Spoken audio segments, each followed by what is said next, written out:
Olá, internauta da TV Anesp, você que sempre nos acompanha discutindo políticas públicas no Brasil. Agora, hoje estamos dando continuidade à nossa série de programas sobre meritocracia. O que é isso, afinal de contas? O que é a meritocracia? Por que ela surgiu? Onde ela se aplica na sociedade moderna? Tudo isso nós estamos discutindo nesses programas com professores especializados nessa área, que já publicaram livros e que produzem conhecimento na área de meritocracia no Brasil. E hoje nós vamos conversar com o professor Marcelino Tadeu de Assis. Ele é graduado, pós-graduado em administração, com mestrado em desenvolvimento empresarial e autor de 5 livros no campo da gestão, incluindo este aqui, Meritocracia. Igualitária e justa ou injusta, mas desejável. Desafios e oportunidades da meritocracia na gestão do capital humano. E é o tema de hoje. Professor Marcelino, muito obrigado por estar aqui com a gente na TV Anesp. Eu agradeço, Alex. Sei. O senhor escreveu aqui um livro sobre meritocracia, entrevistou aí vários gestores no setor privado e no setor público. Em linhas gerais, como foi a sua pesquisa aqui no livro? Bom, o que a gente tentou mostrar primeiramente é fazer uma retrospectiva histórica desde o surgimento da palavra meritocracia em 1958, num livro de um autor, de um sociólogo chamado Michael Young. Essa palavra foi cunhada nesse momento. E eu tentei fazer uma retrospectiva histórica desse momento até os dias de hoje. E pegando, inclusive, uma linha de raciocínio do próprio autor. O próprio autor suspeita que essa palavra tornou-se popular em vários cantos do mundo por um determinado fenômeno, por uma necessidade de se retirar palavras ou retirar situações ligadas a nepotismo, algum tipo de herança de poder, herança de mando, herança de comando de uma determinada sociedade. Então a primeira parte faz essa grande retrospectiva. Uma segunda parte explora 2 palavras que estão usualmente presentes no discurso da meritocracia, que é recompensar e é reconhecer. Então, um capítulo que eu me dedico a esse assunto e tento compreender as igualdades ou diferenças que essas palavras trazem e o desafio que as diferenças possuem no campo da gestão de pessoas. Recompensar tem um conjunto de desafios, reconhecer tem um outro grupo de desafios. Na terceira parte do livro, eu exploro uma pesquisa com executivos que atuam no campo da gestão de pessoas, predominantemente na área privada, mas são também 3 outros executivos de instituições públicas que discutem comigo também o tema. A minha ideia inicial era dividir essas percepções, mas as percepções são tão comuns, independentemente de ser a área pública ou não, que eu nem faço essa divisão. No 4º capítulo, eu tento uma conclusão e é uma conclusão provavelmente parcialmente, é uma conclusão parcial, é uma conclusão temporária, na medida em que esse termo é dinâmico e vem sendo aperfeiçoado ou trabalhado ou analisado por diferentes ângulos. Então a pesquisa trabalha nessas 4 perspectivas. Uma visão histórica, recompensar e reconhecer, a visão de executivos e uma conclusão que amarro essas questões todas. E como é que está hoje a aplicação da meritocracia nas empresas e no setor público? Em que estágio nós estamos aqui no Brasil? Então, o que o capítulo 3 do livro tenta mostrar é exatamente a diferente percepção do que seja meritocracia e de que tipo de programa é ou não meritocrático. Que tipo de ação é uma ação meritocrática e que tipo de ação não é. De uma maneira geral, não há uma visão uníssona sobre o que seja meritocracia. Quando eu peço para que executivos definam meritocracia, cada indivíduo começa ou se articula ou tenta expor sobre a palavra ou sobre a ideia de um jeito. Então, para alguém vai ser o sistema de ordenamento por merecimento, para um outro é uma filosofia, para um outro é uma orquestração de diferentes programas e políticas. Vamos encontrar também quem diga que é uma mera palavra que pode ser uma cortina de fumaça, que pode esconder procedimentos não muito republicanos.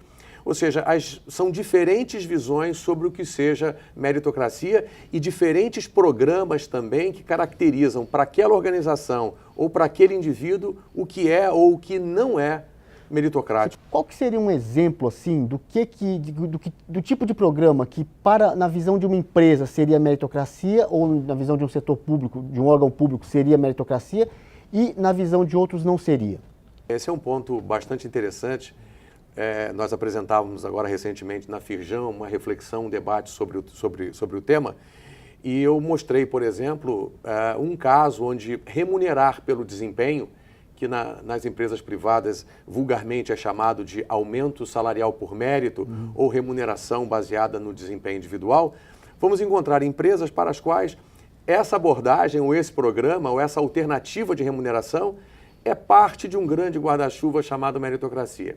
E a razão é porque o indivíduo coloca ali o seu conhecimento, as suas habilidades, as suas atitudes, ele coloca ali o seu saber fazer, o seu querer fazer, o seu poder fazer e tenta dar o melhor de si, e alguém olha, percebe o indivíduo dando o melhor de si e fazer algum tipo de reajuste ou pensar no salário dele ou repensar no salário daquele indivíduo é algo meritocrático para aquela organização.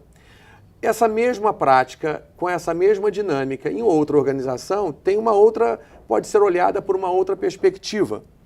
Uma delas, por exemplo, é de que essa concessão de aumento depende de verba, depende de orçamento, depende da posição que o salário do indivíduo esteja numa determinada faixa salarial, depende de um determinado período de tempo, depende do que seja prioridade para aquela empresa.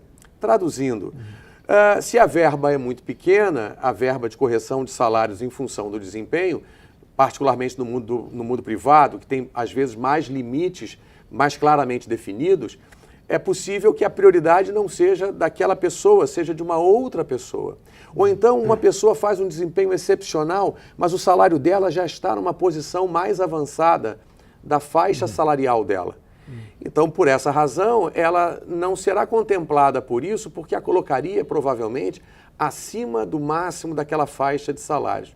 Então, essas variáveis fazem com que a determinada empresa não considere essa abordagem como meritocrática na medida em que a empresa decide se eu quero ou não ter verba, se eu tenho ou não tenho verba, em quem eu vou priorizar e em que condições isso vai ser adotado.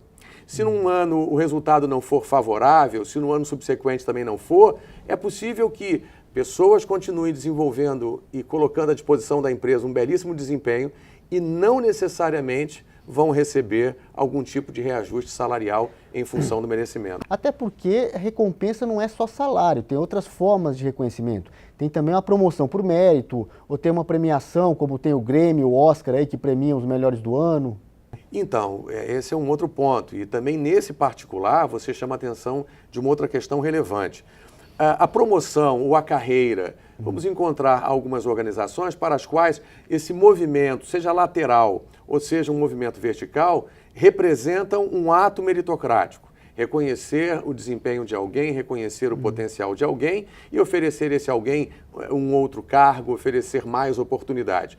Vamos encontrar outras organizações onde isso não seria visto por aquele executivo como algo meritocrático, na medida em que executivos daquela empresa, aquela própria empresa toma decisões baseadas naquilo que ela valoriza, naquilo que o executivo entende como sendo o mais correto, o mais adequado.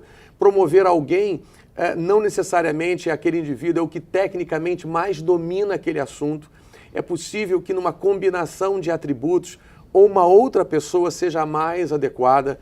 É possível que o conhecimento técnico seja uma variável e seja uma variável importante, mas provavelmente não é, em todos os momentos, a única variável a ser observada. Principalmente porque o resultado passado, o sucesso passado não é garantia de sucesso futuro. Aquela pessoa, aquele profissional, aquela profissional pode ter um grande resultado no passado que não garante que vai gerar um resultado no futuro. E também ela pode ser muito boa para aquela função, mas não ter o espírito de liderança, não ter as características necessárias para liderar uma equipe. Não ter esse espírito talvez impeça, iniba ou crie dificuldade para ser guindada aquela pessoa a uma posição de liderança.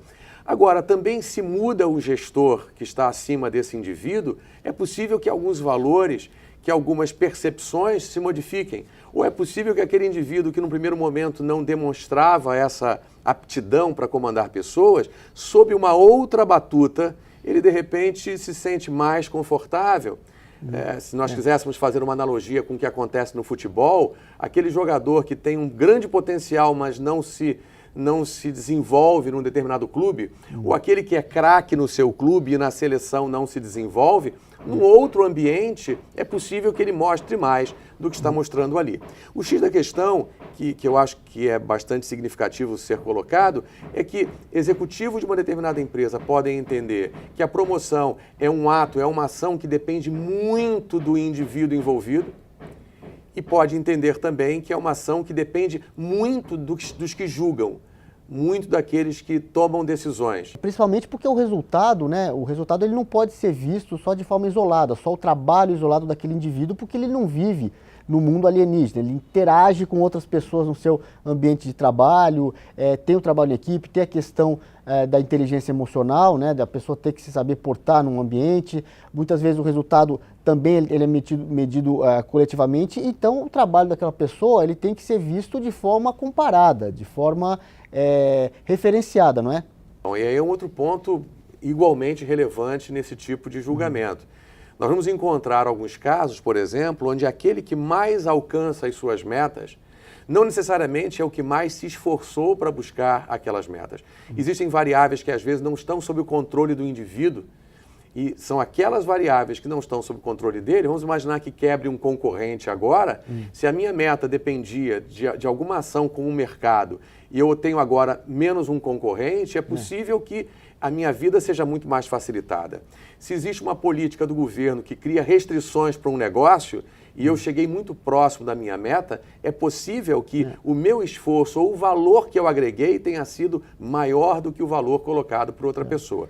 O que eu quero dizer é que diferentes são os ângulos, diferentes são os olhares, diferentes são as perspectivas a serem consideradas. E o que eu considero relevante nesse debate é que o gestor não pode abrir mão, principalmente na área privada, do seu poder, do seu direito, do seu dever de tomar decisão e de arcar com as decisões que toma. Porque em muitos casos ele sequer poderá compartilhar todos os critérios que foram utilizados para tomar uma decisão sobre A e não tomar uma decisão sobre B. E aí a gente vai entrar mesmo, aí, como você falou, na questão da subjetividade, que por mais que a gente tente sempre buscar critérios objetivos, critérios razoáveis, assim, científicos de medida de resultado, num caso desses aí sempre entra a questão da subjetividade do avaliador, seja para escolher o critério a ser aplicado na avaliação, seja para aplicar aquele critério propriamente dito. Talvez assim, a gente pode pegar aqui um exemplo de uma corrida de 100 metros rasos, onde ali o espaço da subjetividade é muito pequeno. Você dá a largada e aquele corredor que corre mais, chega primeiro, aquele é o que teve, assim, vamos chamar de mais mérito, porque chegou na frente num critério totalmente objetivo. Mas a subjetividade, ela sempre conta, né? Sempre aparece aí nos critérios de avaliação.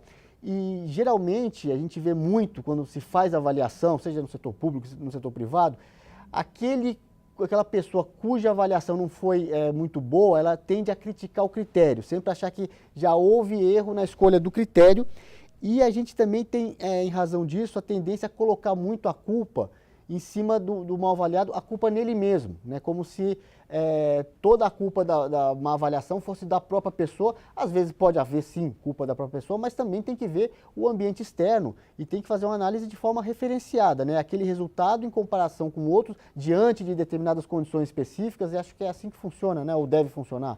Então, isso é uma reflexão importante que você também nos traz aqui. A subjetividade é parte do processo de gestão de pessoas. A decisão sobre o nosso olhar sobre quem teve um desempenho melhor, em grande medida, em grande escala, considera a visão que a gente tem sobre o que seja melhor, sobre a maneira como a gente gostaria que alguém fizesse um determinado trabalho, a maneira como a gente gostaria que alguém se comportasse diante de uma determinada situação. Então, a subjetividade é parte dessa discussão. E o gestor, entre os elementos que ele vai se utilizar para tomar decisões, tem um pouco desse olhar dele. Tem um pouco do valor, desse conjunto de crenças, costumes e valores que ele tem, e isso guia muito a ação dele. O que eu acho que é relevante é que, se as decisões, ou se parte importante das decisões tem relação, ou tem a subjetividade como um dos seus elementos, que não se retire do gestor, do comandante daquele grupo, do presidente, do vice-presidente, daquelas pessoas, daquelas autoridades sobre aquele assunto, o seu poder, às vezes, discricionário de optar por A e por B, considerando que, às vezes, A e B são igualmente capazes de ocupar uma determinada posição. O que ele não poderia, o que ele não deveria, sob o meu ponto de vista, é colocar na conta do que não foi escolhido e usar o argumento da meritocracia para colocar no colo daquele que não foi escolhido exatamente o motivo dele não ter sido escolhido foi ele. Na realidade, nós, quando optamos por demitir alguém, por desligar alguém, por exonerar eventualmente alguém, em grande medida tem o olhar de quem está tomando a decisão. E esse olhar não pode ser retirado. Um outro ponto que você coloca você disse assim, não se pode questionar 100 metros rasos, o que chegou primeiro realmente é o primeiro que venceu. E aí você traz uma discussão grande sobre o que é recompensa e do que é reconhecimento. Um dos capítulos do livro tenta provocar exatamente uma reflexão sobre a diferença entre recompensar e reconhecer e o desafio que essa diferença traz. Então, quando nós estamos diante de uma recompensa, estamos diante de uma relação de troca. Eu, gestor, concedo uma meta e ofereço algo em troca. Alguém me traz o resultado proveniente daquela meta e eu dou, então, aquilo que eu, gestor, disse que daria em troca daquele resultado. Ou seja, se existe uma comissão pela venda, vendeu, ganhou, não vendeu, não ganhou, e não cabe justificar que estava chovendo ou que houve muitos feriados ou algo que o valha. Se essa justificativa existe, é para o próprio indivíduo e dele para ele mesmo. Então, quando nós estamos diante de uma recompensa, e você deu o exemplo clássico de uma recompensa, alguém vai ganhar o troféu, vai ganhar a medalha, vai ganhar o cheque, se ele for o primeiro a chegar numa corrida de 100 metros rasos. Não há o que discutir nenhuma outra variável, em princípio, em princípio. Claro que temos um caso, doping, inclusive, a questão do doping, de alguém perceber o doping, ou dele ser impedido em maratonas. Há alguns casos clássicos de alguém que foi segurado em algum momento já próximo do fim. Mas vencidas essas situações, trata-se de uma recompensa, um mecanismo que se dá a alguém em troca de alguma coisa. Então vamos encontrar bonificações em algumas organizações que é exatamente assim. A empresa fez os seus resultados, concede-se às pessoas um determinado valor. A empresa não fez, não se considera. Agora, quando a gente vai para o mundo do reconhecimento, as reflexões são naturalmente mais complexas, porque o reconhecimento parte de julgamento. O reconhecimento parte da decisão que alguém toma sobre outras pessoas. Então, se a promoção, por exemplo, no mundo privado e no mundo público, a promoção depende de que alguém julgue que alguém está mais capacitado a ocupar esta ou aquela posição. Mesmo que coloquemos no quadro de aviso ou no edital posição, uma posição em aberto, em algum momento variáveis subjetivas vão ser consideradas. Quer numa entrevista, quer numa prova de aula, quer no julgamento de algum título, às vezes a própria produção dos requisitos da vaga já nos leva ao perfil do indivíduo que a gente quer e, em muitos casos, já nos traz à cabeça o profissional que nós gostaríamos que ocupasse aquela posição. Então, existem situações onde o requisito já determina que a única pessoa que atende a essas condições é o A e não é o B. Mas, de qualquer maneira, quando nós estamos num caso de reconhecimento, podemos ou não fazer, ou podemos optar por A, ou podemos optar por C, alguém tomará uma decisão. E essa decisão é igualmente difícil de ser tomada. E, mais uma vez, usar a palavra ou a ideia de meritocracia para justificar ao que não recebeu, ele não recebeu e a culpa é exatamente dele, claro, podemos mostrar que aquele indivíduo poderia ter feito um trabalho melhor, poderíamos ajudá-lo a fazer um trabalho melhor, podemos dar a ele mais feedbacks até em períodos mais curtos do que fizemos até então. Mas não podemos negar que parte da decisão foi tomada por uma variável que nem sempre o indivíduo tinha controle sobre ela. Bom, então aí vamos entrar aqui em mais um ponto, né, que é a questão da igualdade. Como está bem aqui no subtítulo do livro, né, a meritocracia igualitária, injusta ou injusta, mas desejável. Como que a meritocracia lida com essa questão da igualdade? Porque a gente tem muita crítica contra a meritocracia, né? E, em geral, o pessoal que critica questiona muito a meritocracia porque a meritocracia ela pressupõe desigualdade na chegada, né? A igualdade nos meios para se concorrer, nos mecanismos, mas não necessariamente na chegada. E muita gente, o pessoal, defende que o resultado tem que ser igual na chegada, igual para todo mundo. E aí que os critérios de avaliação devem ser pensados para produzir essa igualdade lá no final. Como é que, na sua opinião, aí, a meritocracia vê isso? Tem até algumas imagens, e o livro traz uma imagem famosa. Tá em que página aqui? É uma imagem clássica, eu não saberia te dizer exatamente em que página está, mas do pessoal... talvez esteja no início, onde existe um processo seletivo e ganha aquele que subir numa árvore mais rapidamente. Então, os candidatos são um elefante, uma foca, uma zebra, um passarinho. Então, existem vários candidatos àquela vaga e, segundo a regra do jogo, passará no teste ou no processo seletivo o indivíduo que...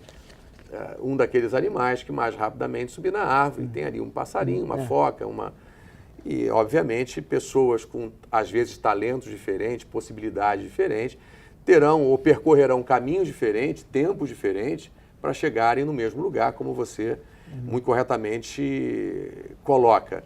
Ou seja, então, a decisão sobre um perfil de uma vaga, a decisão sobre o processo seletivo que vai ser criada, a decisão sobre quem pode tomar decisão e o que esse indivíduo levará em consideração para tomar decisão, já pressupõe uma escolha.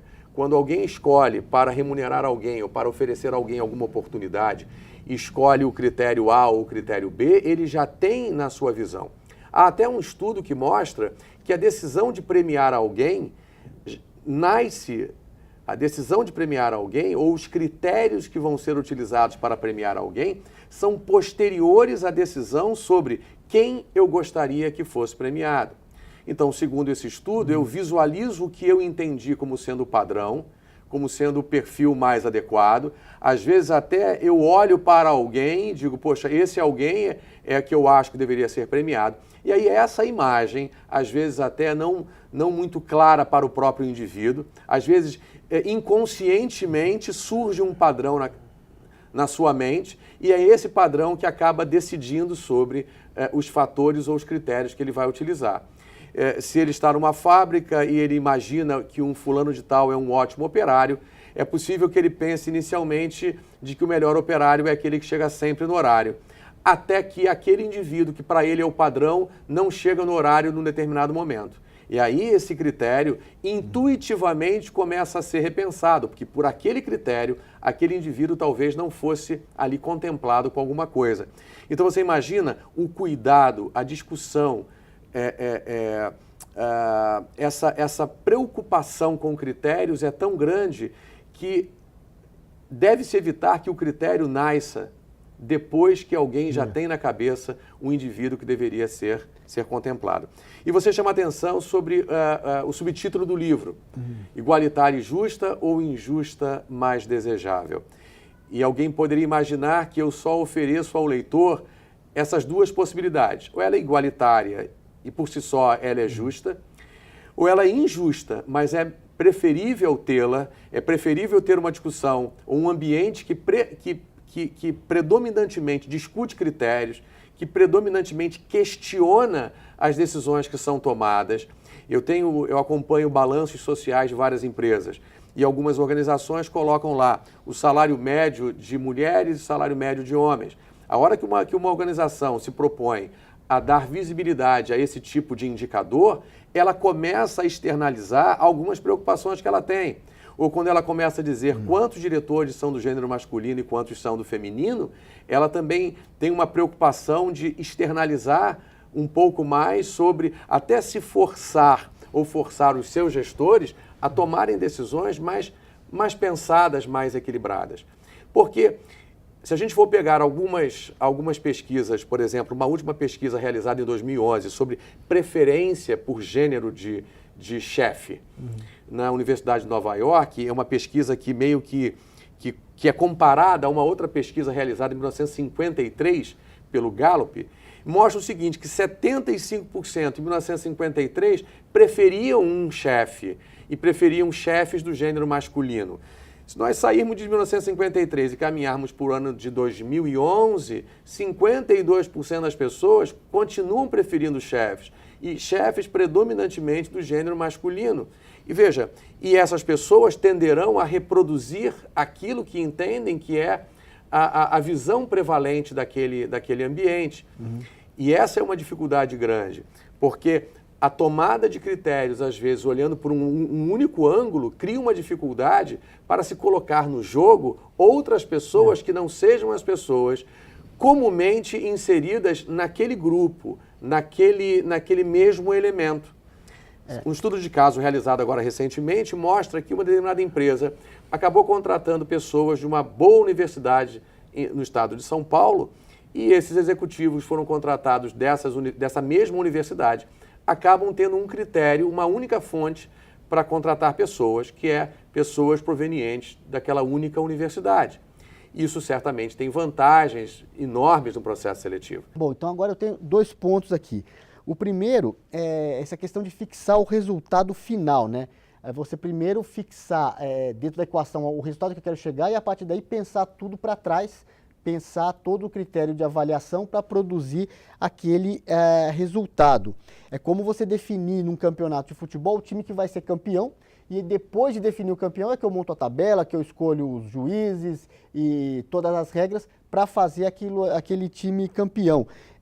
Isso seria assim, uma forma de direcionamento. No setor público a gente vê muito isso, por exemplo, em licitação, quando há uma deturpação do processo. Quando um agente público quer que uma determinada empresa ganhe uma licitação, então ele coloca ali uma cláusula dizendo que tem que preencher aquele requisito e só uma empresa tem capacidade de preencher aquele requisito. Mas aí a gente está falando de uma fraude, aí está falando de uma disfunção do sistema.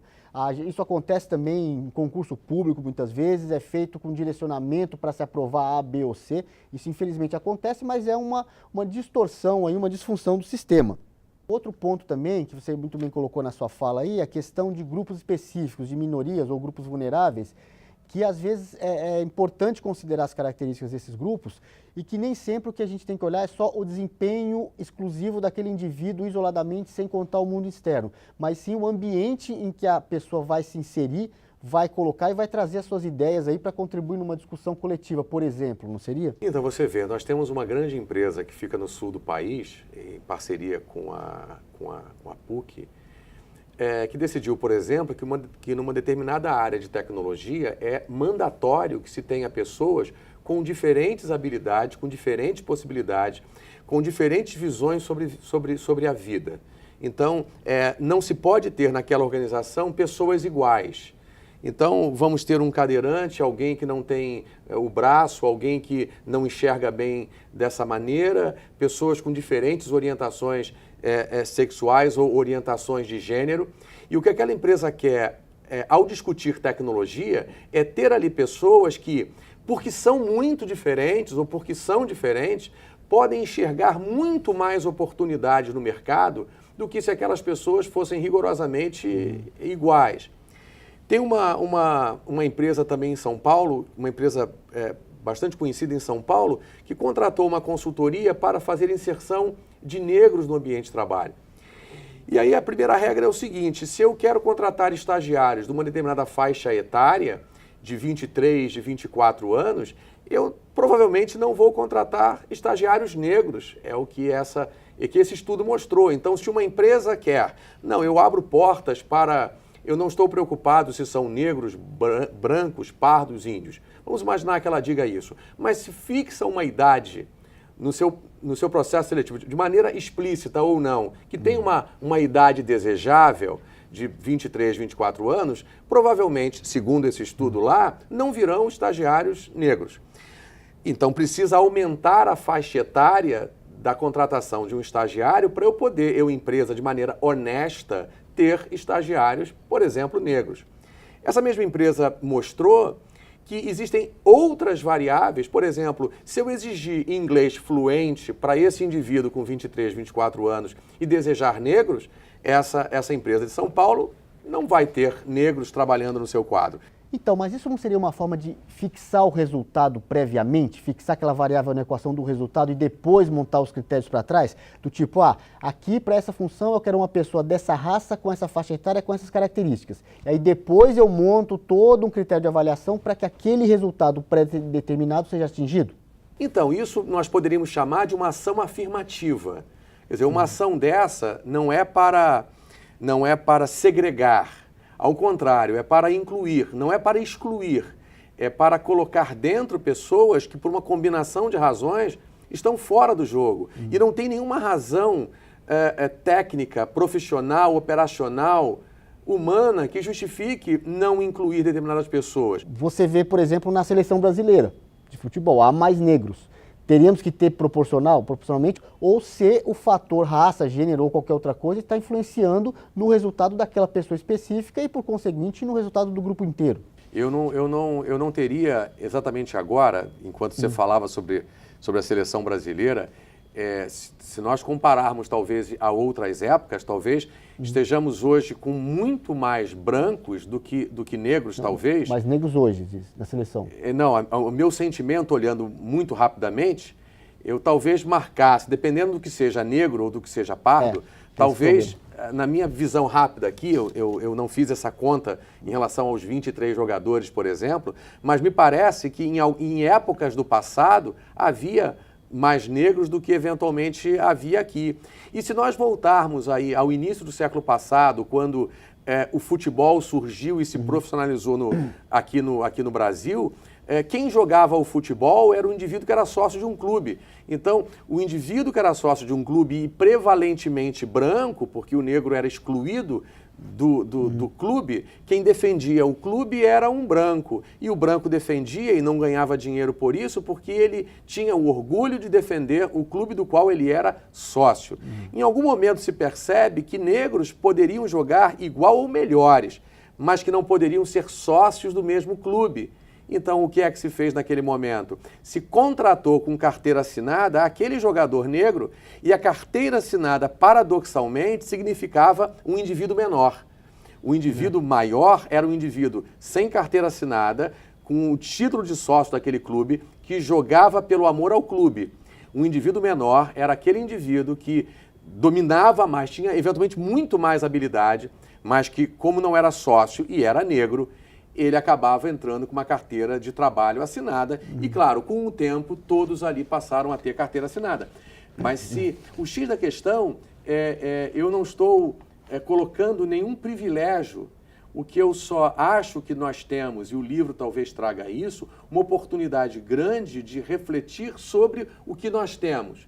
Que a gente não se conforme de que há uma prevalência disso aqui e menos daquilo, que isso não seja um conforto, enquanto alguém que pensa no bem público, alguém que olha pela perspectiva do gestor público deveria, com base em números, com base em indicadores, se fazer permanentemente a pergunta: por que é que?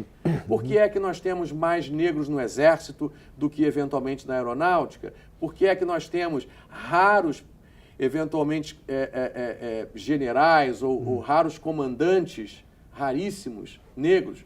Por que é que o Joaquim Barbosa tornou-se tão famoso no curto período, eventualmente, que ficou por lá, e era sempre colocado na condição de não existe mais preconceito no Supremo porque temos um negro na Suprema Corte? Que não fiquemos, claro, que são sinais excepcionais, mas que os números possam nos provocar mais reflexões. E é possível que a gente vá, ao retornar, enquanto um gestor público, para trás, ou caminhando para a origem, é possível que encontremos na educação a grande diferença. E tudo o mais será reflexo natural daquela semente colocada lá atrás, chamada educação. Mas com certeza, sim, com certeza, os estudos precisam ser feitos. Esses estudos ainda são muito incipientes, temos ainda pouca literatura científica produzida nessa área, né? E por isso é muito importante essas atitudes, assim, iniciativas como essa, de produzir livros sobre meritocracia e principalmente também de olhar a meritocracia a partir da perspectiva dos grupos vulneráveis, dessas minorias. Também é importante contribuir, enriquecer o debate, trazendo esse ponto de vista aí na discussão da meritocracia. E iniciativas como a desse livro aqui são muito importantes, eu acho que a gente tem que seguir em frente. E mais do que isso, Alex, também a percepção de executivos que lidam com gestão de pessoas que é o guarda-chuva dentro do qual uma discussão sobre meritocracia se impõe. Então, a hora que você tem de diferentes executivos de gestão de recursos humanos, percepções também diferentes do que seja, estamos falando de algo que cada um de nós, talvez, tenha uma definição do que seja, e, na prática, tem uma visão muito particular sobre em que situação eu gostaria ou não de aplicar esse ou aquele conceito, em que situação eu não gostaria de fazer valer esse princípio, e sim o meu julgamento, a minha intuição sobre o que seja melhor. Então, na medida em que diferentes pessoas enxergam aquele tema sob diferentes perspectivas, quanto mais se discute esse assunto, quanto mais se coloca na mesa, provavelmente a gente engorda uma reflexão, engorda o conceito, sustenta mais o conceito. Se nós dessemos passos atrás, se nós caminhássemos, o livro faz uma retrospectiva, como eu te falei, de 1958 até os dias de hoje. Em algum momento passa sobre a definição de meritocracia nos dicionários de língua inglesa, por exemplo. Nós pegássemos aqui os dois mais famosos dicionários de língua inglesa, vamos perceber que, para o dicionário, meritocracia é quando se vê naquele gestor que está na posição de comando, merecimento para estar na posição de comando. Então perceba essa linha de raciocínio. Para dois dicionários importantes de língua inglesa, a meritocracia se dá quando aquele que manda é habilitado para mandar. Se nós olharmos na perspectiva do Brasil, por exemplo, em questões culturais, nós não trouxemos essas definições dessa maneira. Ou seja, nós não discutimos que meritocracia está no topo, que a meritocracia não está se aquele indivíduo que comanda aquela instituição, aquela empresa, é alguém habilitado, capaz de comandar, ou se ele chegou ali através de outros caminhos menos republicanos. Nós não discutimos essa discussão. A discussão nossa é: o operário precisa compreender a meritocracia. Então, veja, os dois principais dicionários e as duas principais definições consideram isso: é aquele que governa e, por ter merecimento, é habilitado, está corretamente colocado numa posição de governar. A gente aqui discute mais a meritocracia para baixo do que a gente discute a meritocracia e os critérios para colocar pessoas em posições maiores nas estruturas. Tanto, eventualmente, no mundo público, como, em vários casos, no mundo privado também. E por hoje, acho que deu aqui o nosso tempo. Muito obrigado pela sua audiência aí, você que assistiu esse programa sobre meritocracia até o final. E esperamos contar de novo com a sua audiência sempre na TV Anesp, a sua TV de políticas públicas.